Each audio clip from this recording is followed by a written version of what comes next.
Okay, stationary points. The whole idea here is it is a point in which a function is either turning or essentially momentarily stationary, or in other words, has a gradient of 0 at that spot. As far as terminology goes, you've got local maxima, which is for maximums, local minima, which is for minimums, and stationary points of inflection, which we'll discuss in a little bit of the nuances there. Your inflection points, or your stationary points of inflection, are just momentary spots first found on the cubic where you have a gradient of 0. There is a difference between a point of inflection and a stationary point of inflection. These are points of inflection.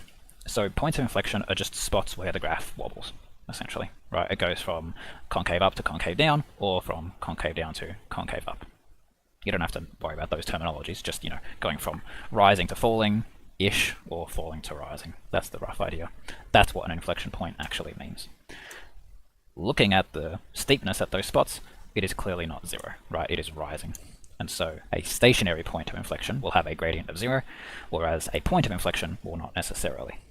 Okay, so how do we actually find stationary points? At the very beginning of this, I mentioned that stationary points have a gradient of 0.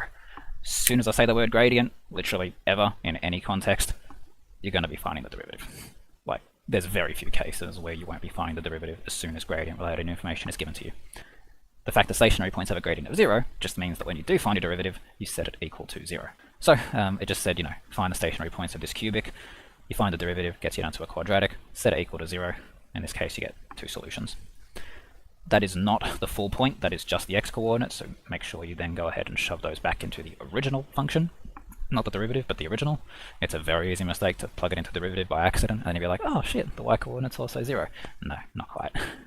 Make sure you plug it back into the original function, because that's the one that has x and y. Derivative has x and gradient.